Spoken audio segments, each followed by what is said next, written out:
എല്ലാ കൂട്ടുകാർക്കും ശുഭദിനം നേർന്നുണ്ട്. നമുക്ക് ആദർശിന്റെ നയനയുടെ ഇന്നത്തെ നല്ലൊരു വിശേഷം കേട്ടാലോ? അങ്ങനെ ഇന്നത്തെ വിശേഷത്തില് നന്ദു അനിയും കൂടെ സംസാരിച്ചുകൊണ്ടിരിക്കുന്ന സമയത്താ നന്ദുവിന് അനി കുറച്ച് ഡ്രസ്സൊക്കെ സമ്മാനമായിട്ട് കൊടുത്തേ. ഇത് വാങ്ങിയപ്പോ നന്ദുവിന് ഭയങ്കര സങ്കടമായിപ്പോയി. പിന്നീട് അനി പറഞ്ഞു, അതെ ക്യാമ്പിലേക്ക് ചെന്ന് കഴിയുമ്പോഴേ എന്റെ ഓർമ്മയ്ക്കായിട്ട് നീ ഇത് അണിയണോന്ന് പറയണ. ഇത് കേട്ടപ്പോ നന്ദു പറഞ്ഞു, അതെന്താ? അല്ല നീ എന്നെ മറന്നു പോകാതിരിക്കാൻ വേണ്ടിയിട്ടാ എന്ന് പറയണ. കേട്ടപ്പോ നന്ദു പറഞ്ഞു, എന്തിനാ അനി ഇങ്ങനെയൊക്കെ പറയണെന്ന് ചോദിക്കാം. ഇത് കേട്ടപ്പം അനി പറഞ്ഞു, എന്താ എന്നെ ഓർക്കാൻ നിനക്ക് ഇഷ്ടമില്ലെന്ന് ചോദിക്കണം. നന്ദു ഒന്നും പറഞ്ഞില്ല.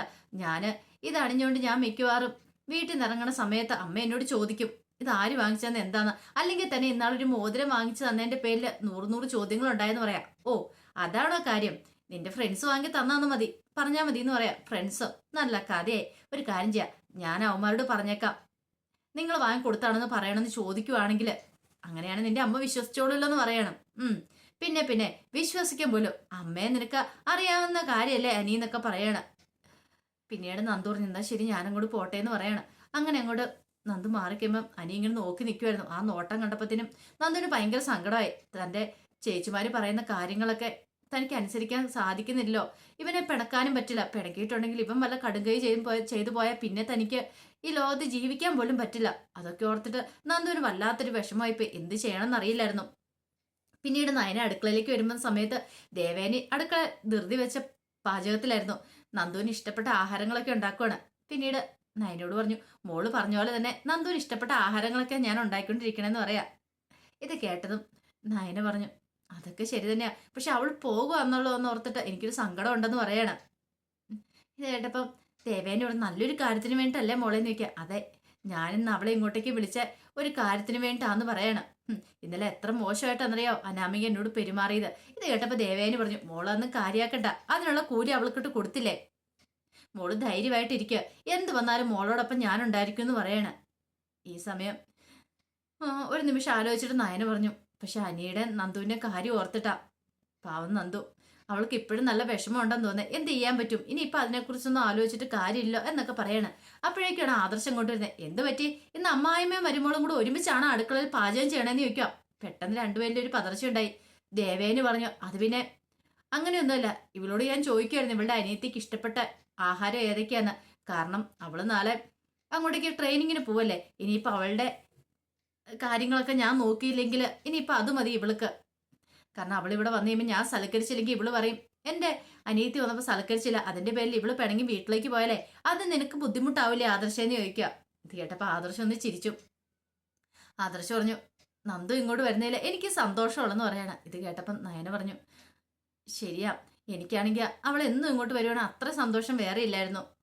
ഈ അനാമയുടെ പ്രശ്നം കാരണോ, അല്ലെങ്കിൽ അവളെ എന്നും ഞാൻ ഇങ്ങോട്ടേക്ക് വിളിച്ചാലും ഞാൻ നവ്യേച്ചയായിട്ടുള്ള അടുപ്പത്തേക്കാളും കൂടുതൽ അടുപ്പമുള്ള നന്ദുവായിട്ടായിരുന്നു. അവൾ ഞാനുമായിട്ട് അങ്ങനെ പിരിഞ്ഞിരുന്നിട്ട് പോലില്ല. കല്യാണത്തിന് ശേഷമാണ് ഞങ്ങൾ പിരിഞ്ഞിരിക്കണെന്നൊക്കെ പറയാണ്. അത് കേട്ട് കഴിഞ്ഞപ്പോൾ ആദർശ് പറഞ്ഞു, എല്ലാം നീ കാരണമല്ലേ. നിനക്കാണെങ്കിലോ ആ മര്യാദയ്ക്ക് നന്ദു അനി നമ്മളെ വിവാഹത്തിനങ്ങ് സമ്മതിച്ചാൽ പോരായിരുന്നോ? അന്ന് നീ എന്താ പറഞ്ഞ വേണ്ടാന്നൊക്കെ പറഞ്ഞുകൊണ്ടിരുന്നു. എന്നിട്ടിപ്പോ എന്തായി? അനിയുടെ ജീവിതം തകർന്നു പോയില്ലെന്ന് ചോദിക്കുക. നയന പറഞ്ഞു, അങ്ങനെ ഓർത്തിട്ടൊന്നും അല്ല, ഞാൻ നല്ലൊരു ജീവിതം എനിക്ക് കിട്ടട്ടെ എന്ന് കരുതി മാത്രമാ. പക്ഷെ ഇങ്ങനെയൊക്കെ വരുന്ന ഞാൻ പ്രതീക്ഷിച്ചില്ല ആദർശേട്ടെന്ന് പറയാ. ഇനിയിപ്പൊ അതിനെക്കുറിച്ചൊന്നും പറഞ്ഞിട്ട് കാര്യമില്ല, വരുന്നിടത്ത് വെച്ച് കാണാന്ന് പറഞ്ഞ ആദർശം അങ്ങോട്ട് പോവാണ്. നയനയ്ക്ക് ആ പടം വിഷമായി നിൽക്കണം. അപ്പൊ ദേവേന് പറഞ്ഞു, മോള് വിഷമിക്കൊന്നും വേണ്ടാന്നേ, എല്ലാ കാര്യങ്ങളും ഓക്കെ ആവുന്നൊക്കെ പറയണം. പിന്നീട് നന്ദു വീട്ടിലേക്ക് വരുവാണ്. വീട്ടിലേക്ക് വന്നതിന് ശേഷം ഒരുങ്ങി അനന്തപുരിയിലേക്ക് പോകാനായിട്ട് തുടങ്ങുവാണ്. അങ്ങനെ ഒരുങ്ങി വന്നു കഴിഞ്ഞപ്പോഴത്തേനും കറങ്ങി അടിമുടിയൊന്ന് നോക്കി, അല്ല ഇതേതാ നന്ദൂട്ട ഈ ഡ്രസ്സ്, ഞാനിത് കണ്ടിട്ടില്ലോ എന്ന് പറയാം. ഇത് എപ്പോ വാങ്ങിയതാന്ന് ചോദിക്കുക.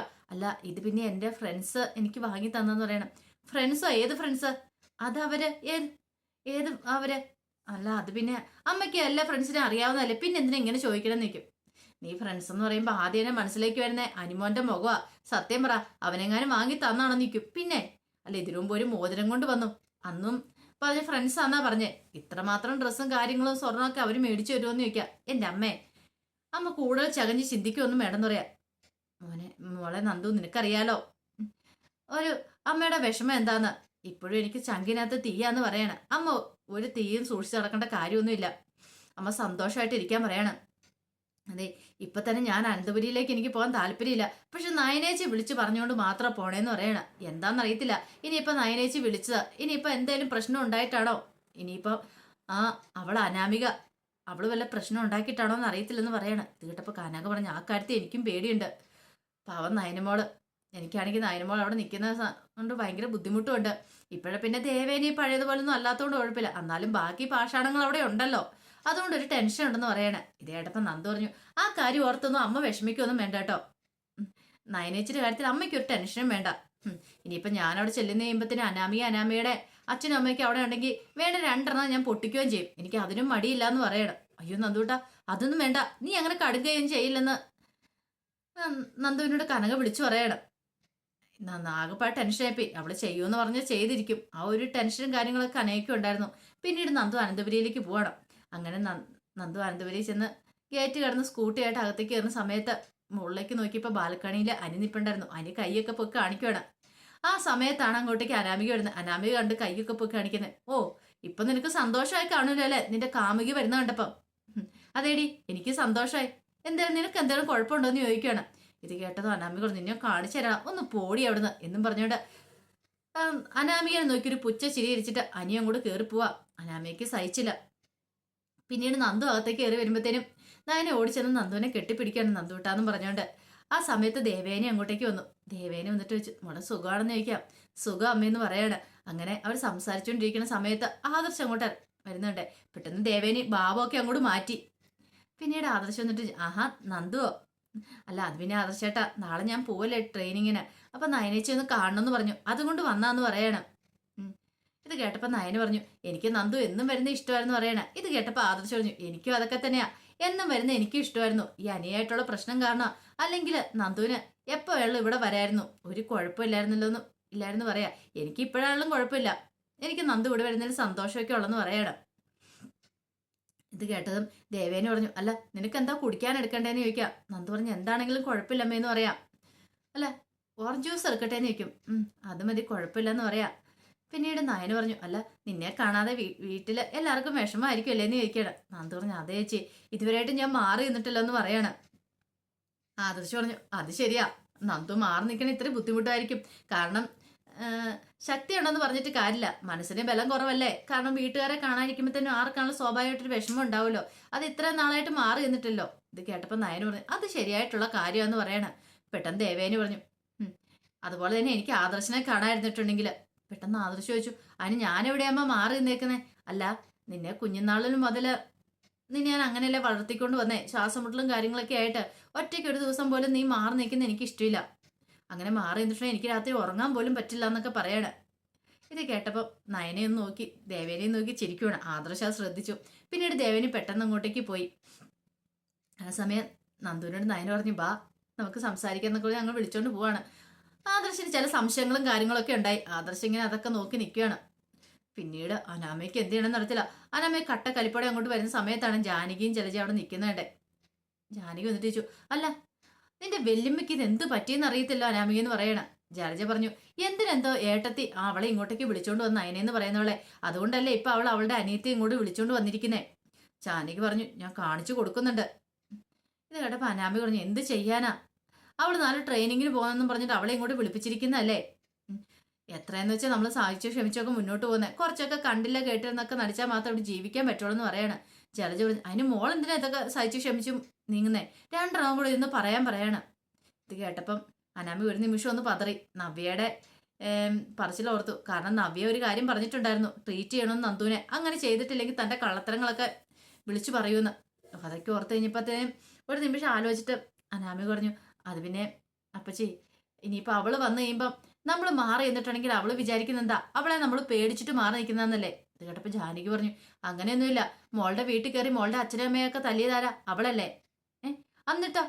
എന്നിട്ട് എന്തായെന്ന് ചോദിക്കുകയാണ്. അതിനെതിരെ എന്തെങ്കിലും ചെയ്തോന്ന് ചോദിക്കാം. അത് പിന്നെ എൻ്റെ അച്ഛനും അമ്മയും ഒന്നും ചെയ്യാറുണ്ട്, ഈ അനന്തപുരി വീടിനെ ഓർത്തിട്ടാ, ഈ അനന്തപുരി വീടിന് നാണക്കേടാണല്ലോ എന്ന് കരുതിയിട്ട് മാത്രമെന്ന് പറയാണ്.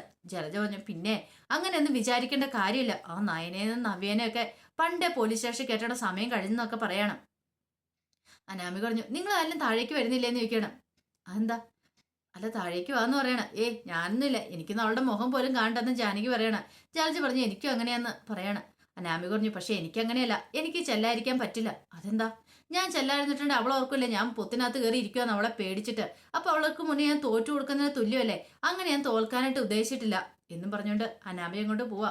അതേപോലും അതുകൊണ്ടല്ല, അവളെ ട്രീറ്റ് ചെയ്തില്ല പ്രശ്നമാവെന്നറിയാം. അവൾ അങ്ങോട്ട് പോയി കഴിഞ്ഞപ്പോൾ ജാനകി ഓർത്തു ഇത് ഇവൾക്ക് എന്ത് പറ്റി എന്നൊക്കെ ഓർക്കുകയാണ്.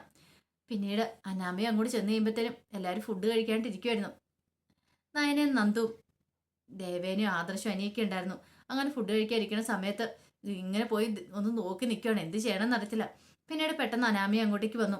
അനാമി ഇവിടെ നിന്ന് കഴിഞ്ഞപ്പോഴത്തേനും ദേവേന പറഞ്ഞു മോള് വന്നിരിക്കാൻ പറയണം. ഏയ് വേണ്ട ഞാൻ പിന്നെ കഴിച്ചോളാന്ന് പറയണം. വന്നിരിക്കും മോളെ എന്നൊക്കെ പറയണം. ആ സമയം അനിയും നന്ദുവും കൂടെ കണ്ണും കണ്ണും നോക്കുവാണ്. അത് കണ്ടപ്പോഴത്തേനും നല്ല ദേഷ്യം വന്നു അനാമിക്ക്. പക്ഷെ എന്ത് ചെയ്യാൻ പറ്റും. അനാമി പറഞ്ഞു നിങ്ങൾ കഴിച്ചോ ഞാൻ വിളമ്പി തരാന്ന് പറയണം. അങ്ങനെ നന്ദുവിന് വിളമ്പി കൊടുക്കാൻ ഇപ്പം നന്ദു നീ വേണ്ട എനിക്ക് വിളമ്പി തരണ്ട ഞാൻ എടുത്ത് കഴിച്ചോളാന്ന് പറയാം. എന്താ നന്ദു ഇങ്ങനെ പറയണേ, നാളെ നീ പോകുമല്ലേ, എനിക്ക് നിന്നോട് ദേഷ്യമൊക്കെ ഉണ്ടായിരുന്നു പക്ഷെ ഇപ്പം അങ്ങനെയൊന്നും ഇല്ലാന്ന് പറയണം. ഇതൊക്കെ കേട്ട് കഴിഞ്ഞപ്പോൾ നന്ദു അനാമികനെ നോക്കി. നയനയ്ക്ക് ചിരി വരുന്നുണ്ടായിരുന്നു. നയനയ്ക്ക് മനസ്സിലായി നവ്യേച്ചിയുടെ ആ ഒരു ഇത് നവ്യേച്ചിയുടെ ഭീഷണി ഏറ്റുപോയെന്നുള്ള കാര്യം. പിന്നീട് നന്ദുവിനൊക്കെ വിളമ്പി കൊടുത്തിട്ട് അനാമികയോട് നിന്ന് കഴിഞ്ഞപ്പോഴത്തേനും ദേവേനെ പറഞ്ഞു അവിടെ പോയി ഇരിക്കാൻ പറയാണ് കഴിക്കാനായിട്ട്. അങ്ങനെ അവസാനം അനാമിയും കൂടെ പോയി ഇരുന്നു. ഇരുന്നാലും അനാമിക്കൊന്നും കഴിക്കാൻ പറ്റുന്നുണ്ടായിരുന്നില്ല. അനിയും നന്ദും കൂടെ അല്ലേ ഇരുന്ന് കഴിച്ചുകൊണ്ടിരിക്കണേ. ഈ സമയത്ത് ആദർശ് ചോദിച്ചു അല്ല ഇനിയിപ്പം ഇത് കിട്ടിക്കഴിഞ്ഞാൽ പോസ്റ്റിംഗ് ഇങ്ങോട്ടായിരിക്കും ഇല്ലേ, എന്തായാലും റെക്കമെൻഡേഷൻ വേണമെങ്കിൽ പറഞ്ഞാൽ മതി ട്രെയിനിങ് കഴിഞ്ഞ് കഴിയുമ്പോൾ. അതിൻ്റെ ഒന്നും ആവശ്യമില്ല ആദർശേട്ടാന്ന് പറയാ, എനിക്കറിയാം നന്ദു ഇങ്ങനെയൊക്കെ പറയുള്ളെന്ന്, പിന്നെ ഞാൻ പറഞ്ഞോളെന്ന് പറയണം. പെട്ടെന്ന് ദേവേനെ ചോദിച്ചു അല്ല ഇങ്ങോട്ടേക്ക് വല്ല പോസ്റ്റിംഗ് കിട്ടുമെന്ന് ചോദിക്കാം. അതൊന്നും അറിയത്തില്ലമ്മേ എങ്ങോട്ടാന്നും അറിയത്തില്ല എന്ന് പറയണം. പെട്ടെന്ന് അനി പറഞ്ഞു നന്ദുവിൻ്റെ സ്വഭാവം ആയതുകൊണ്ട് നന്ദു ഏതിൻ്റെയാലും പുറകെ പോകും. ഇന്നത്തെ കാലത്ത് കഞ്ചാവിൻ്റെ മയക്കുമരുന്നിൻ്റെ ഒക്കെ കാലമല്ലേ, അവരെയൊക്കെ പിടിക്കാണ്ട് പോവുകയും ചെയ്യുമെന്ന് പറയാം. ഇത് കേട്ട് കഴിഞ്ഞപ്പോഴത്തേനും അനാമിക ഇങ്ങനെ മനസ്സ് വിചാരിക്കുക എൻ്റെ ഭഗവാനെ അങ്ങനെ എന്തിനേലും പുറകെ പോകണം. വമ്പന്മാരുടെ ഒക്കെ പുറകെ പോയിട്ട് ഇവളങ്ങോട്ട് വാനിഷായി പോയാൽ മതിയായിരുന്നു, ഇവളെ ആരെങ്കിലും തല്ലിക്കൊന്നാൽ മതിയായിരുന്നു. അങ്ങനെയാണെങ്കിൽ അതോടുകൂടി ഈ ശല്യം തീരും എന്നൊക്കെ അനാമിക വിചാരിച്ചുകൊണ്ടിരിക്കുന്ന സമയത്ത് അനിയും തന്തവും കണ്ണി നോക്കുകയാണ്. അവരുടെ നോട്ടം ദേവേനെ ഇങ്ങനെ ശ്രദ്ധിച്ചു. ദേവേനെ അവരെ തന്നെ വീക്ഷിക്കുകയാണ്. അപ്പോൾ അതിൻ്റെ വിശേഷങ്ങളൊക്കെയാണ് കണ്ടത്. ഇതിൻ്റെ ബാക്കി വിശേഷങ്ങളുമായിട്ട് വൈകുന്നേരത്തെ പ്രമോയി വരാട്ടോ. ഒരിക്കൽ കൂടി എല്ലാവർക്കും ശുഭദിനം നേർന്നുകൊണ്ട് നിർത്തുന്നു.